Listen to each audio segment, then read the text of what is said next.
존경하는 국민 여러분, 저는 20대 대통령 출마 선언을 위해 이 자리에 섰습니다. 아시다시피 저는 정치에 입문한 지 이제 겨우 1년이 됐습니다. 정치 경력 1년만으로 대통령처럼 중차대한 자리를 책임질 수 있겠냐 우려가 많으실 것으로 생각합니다. 그러나 제가 이곳에 와서 본 정치판에는 정치가 없었습니다. 권력을 유지하기 위한 정치 기술만 있었을 뿐입니다. 기억하시겠지만 얼마 전에 유력한 야당 후보가 부상하자 여당 대표는 뒷조사 파일을 만들고 있다고 당당하게 얘기했습니다. 초등학교 반장 선거에서도 손가락질 받을 만한 일입니다. 아무리 야비하고 창피스러운 짓이라도 권력 유지를 위해서라면 다 괜찮다? 이런 것이 현실 정치라면 이런 정치 경험은 없어도 좋지 않겠습니까? 저는 정치가 원래 무엇이어야 하고 지금 무엇을 해결해야 하는지 생각과 비전을 가지고 국민들 속으로 들어가겠습니다. 저희 어머니는 낙동강변의 작은 마을에서 자랐습니다. 1959년 태풍 사라호가 한반도 남단을 강타했을 때 논밭이 모두 쓸려나가면서 저희 어머니의 꿈도 같이 쓸려나갔습니다. 진학하려는 꿈을 접고 저희 어머니는 입을 줄여야 되기 때문에 강 건너에 있는 집으로 시집을 갔습니다. 그 젊은 부부는 일자리를 찾아 서울로 상경했습니다. 사남매를 낳아 키우면서 저희 어머니는 내 자식들은 나처럼 배움을 포기하지 않도록 하겠다. 나보다 나은 삶을 살게 하겠다. 끊임없이 다짐했습니다. 저희 부모님은 그 소망을 이루었습니다. 눈부신 경제성장 속에서 산업화 세대는 자신들보다 나은 삶을 사는 자식 세대를 키워냈습니다. 나도 너희들처럼 살아보고 싶었다. 올해 80인 저희 어머니가 자주 하시는 말씀입니다. 그런데 지금 청년들은 어떻습니까? 경제가 내려앉으면서 기회가 사라졌습니다. 월급을 모아서 내 집을 마련하고 아이들 공부시키고 은퇴를 준비하는 당연했던 삶이 지금은 더 이상 당연하지 않습니다. 뛰어오를 기회가 없으니까 금수저, 흙수저 차이가 따라잡혀지질 않습니다. 이게 우리 시대의 급소이고 가시입니다. 정치란 온 힘을 다해서 시대의 급소를 포착하고 가시를 빼내는 일입니다. 그러나 소위 민주화 세력은 이런 정치는 외면하고 자기들 권력을 유지하려고 국민들을 편갈라 싸움 붙이는 일만 했습니다. 이 사람들은 정치란 게 원래부터 네가 죽어야 내가 산다는 것이라고 끊임없이 호도하면서 불법과 내로남불을 일삼았습니다. 우리나라가 민주화된 지 이미 30년이 넘었습니다. 그런데 지금 와서 우리 국민들이 법치와 민주주의를 갈구하는 것은 정말 웃을 수도 없고 그렇다고 안 웃을 수도 없는 상황입니다. 제대로 된 정치 세력이라면 지금처럼 기술 기반과 산업 지형이 지진처럼 변하는 세상 앞에서 함께 힘을 합칩시다 이렇게 말을 했어야 합니다. 젊은이들에게 기회를 주기 위해 우리 기득권은 양보하고 개혁합시다 라고 국민들을 설득했어야 합니다. 지난 20년 동안 신생아 수가 반으로 줄었습니다. 희망이 없는데 어떻게 아이를 낳아 키웁니까? 이 정부 3년 동안 전일제 일자리가 200만 개 날아갔습니다. 기회가 없는데 어떻게 희망이 있겠습니까?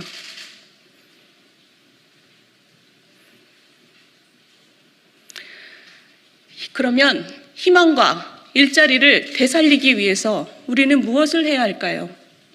경제학자로서 제가 단언컨대 투자하고 싶고 혁신하기 좋은 경제를 만드는 것 말고 다른 길은 없습니다. 그런데 그것을 하기 위해서는 그게 왜 안 되는지 우리 안을 들여다보고 뭐가 문제인지 굳은 살을 발라내고 그리고 허리띠를 졸라매야 됩니다. 그것을 개혁이라고 부릅니다. 그러나 모든 개혁은 기득권 세력과의 싸움이고 귀족 노조와의 싸움입니다. 그렇기 때문에 어려울 수밖에 없습니다. 그러나 뼈를 깎는 개혁을 말하지 않고 장밋빛 얘기만 하는 것은 정치가 아니라 기만입니다. 문재인 대통령 그리고 문재인 정권은 어떤 개혁도 하지 않았습니다. 노동개혁, 교육개혁, 공공부문 개혁 어느 하나 입에 올리고 있지 않습니다. 하다못해 곧 고갈될 것이 뻔한 국민연금도 방치했습니다. 그러면서 자기들 정권 창출을 도운 민노총 비위 맞추느라고 최저임금을 2년에 30%나 올려서 수많은 젊은이들의 일자리를 자동주문 기계로 바꿨습니다. 이 정도면 정부가 아니라 일자리 파괴범입니다. 부동산은 어떻습니까? 아파트에 대한 환상을 버려라. 그러면서 내 집 마련 꿈을 박살냈고 임대차법으로 전세도 씨를 말렸습니다. 이 정부가 근성 있게 한 것이라고는 빚을 내서 돈을 뿌리는 것뿐입니다. 대한민국 정부 수립 후 박근혜 정부까지 지금까지 쌓인 빚이 660조 원입니다. 그런데 그 3분의 2만큼을 문재인 정부에서 새로 쌓았습니다. 일자리를 파괴한 것뿐만 아니라 빚더미까지 청년들한테 안긴 것입니다. 그러니까 이 정부는 자기보다 훨씬 더한 악성의 포퓰리즘에 문을 활짝 열어줬습니다. 지금 여권의 선두주자인 후보는 가난하든 부자든 모두에게 돈을 똑같이 뿌려서 경제를 성장시키겠다 말하고 있습니다. 여러분, 우리나라 경제는 그 규모가 이미 세계 9등입니다. 그런데도 길에는 폐지를 줍는 가난한 노인들이 많습니다. 그것이 우리 국민들 가슴속에 얹혀있는 큰 돌덩이입니다. 그런데 똑같이 돈을 뿌려서 세금주도 성장을 한다고 합니다. 소득주도 성장으로 경제를 말아먹고도 얼마나 국민이 우스웠으면 이런 짓을 반복합니까? 지금은 4차 산업혁명입니다. 어떤 나라가 추락할지, 어떤 나라가 도약할지 아무도 모르는 불확실성의 세계입니다. 우리 스스로를 바꿔야 내일을 바꿀 수 있습니다.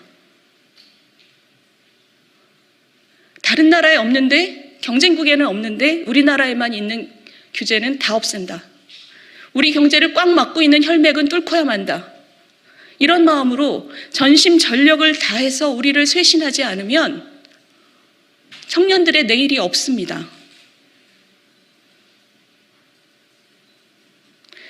좋은 일자리가 넘치는 하이텍 제조업, 국민들의 삶을 편리하게 만드는 서비스업, 그리고 도약이 있는 스타트업, 전 세계가 동경하는 문화 콘텐츠, 그리고 그 속에서 국민들이 마음껏 뛰는 그런 희망찬 나라를 만들어야 하지 않겠습니까?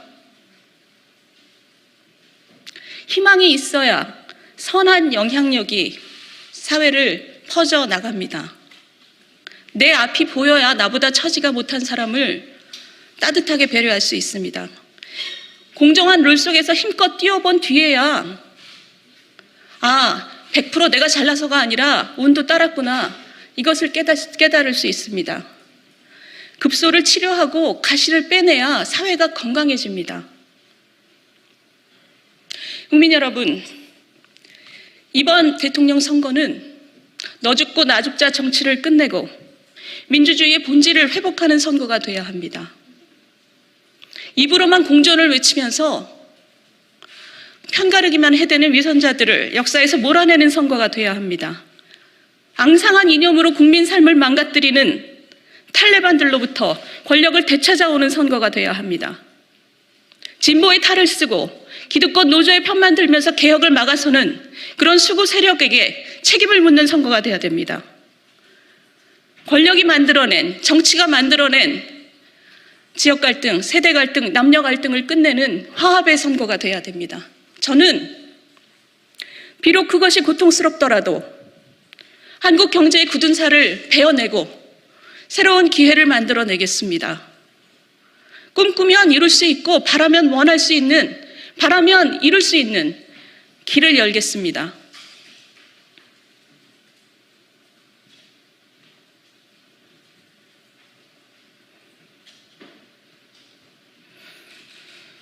도전하고 실패해도 일으켜 세우고 그리고 등을 밀어주는 그런 나라를 만들겠습니다. 청년이 미래를, 희망을 얘기하고 그리고 모든 국민이 오늘보다 나은 내일을 믿는 그런 나라를 만들겠습니다. 다음 세대에게 부담을 넘기지 않는 나라를 만들겠습니다. 그러니 국민 여러분, 여러분 한 사람 한 사람의 목소리를 내주시고 영향력을 모아주십시오. 그러면 제가 여러분과 함께 한 시대를 보내고 새 시대를 열겠습니다. 감사합니다.